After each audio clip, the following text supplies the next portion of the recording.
السلام علیکم، میں محمد شمس ایس ٹی وی اردو سے۔ ایک بار ایک جنگل میں بھیانک آگ بھڑک اٹھی۔ سب جانور جنگل چھوڑ کر مختلف اطراف میں بھاگنے لگے۔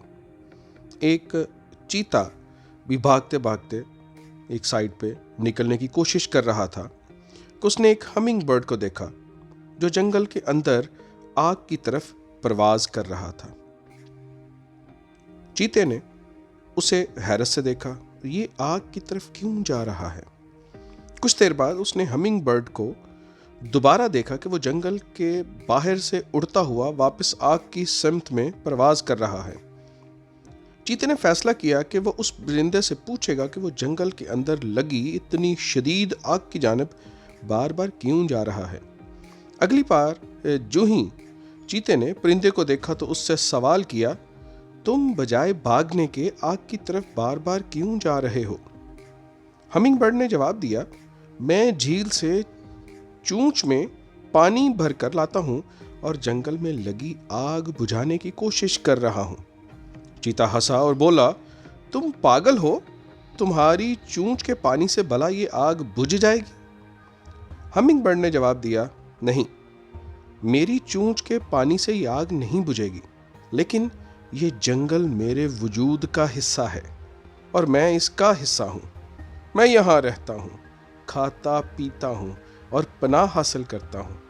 آج جب اس جنگل کو میری ضرورت ہے تو میں اسے تنہا نہیں چھوڑ سکتا۔ میں اپنی کوشش ضرور کروں گا، چاہے میری کوشش سے تھوڑا سا فرق ہی کیوں نہ پڑے۔ یہ کہتے ہوئے ہمنگ برڈ کی یہ بات سن کر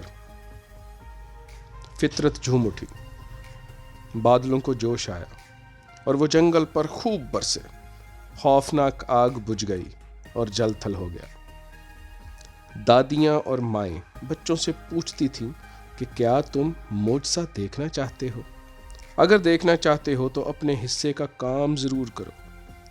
تمہاری ذمہ داری یہ نہیں کہ پوری کائنات کو درست کرو، مگر وہ کام ضرور کرو جو تم کر سکتے ہو۔ تم نے دیکھا، سچی کوشش سے یہ فطرت جھوم اٹھتی ہے۔ ملک کے مشکل وقت میں ملک چھوڑ کر صرف اپنی ذات کے لیے سوچنا دانش مندی نہیں، بلکہ ملک میں رہ کر ملک کی بہتری کے لیے کوشش کرنا اور اس کی بھلائی کے لیے کام کرنا، اسی میں عزت ہے۔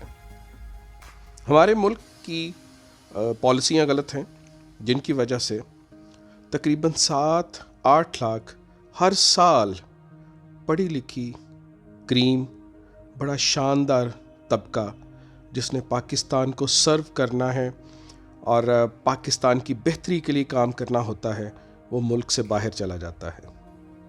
ہمیں اپنے ملک میں رہنا چاہیے، ملک کے لیے بہتر کام کرنا چاہیے۔ اللہ ہمارا حامی ناصر ہو۔ اللہ حافظ۔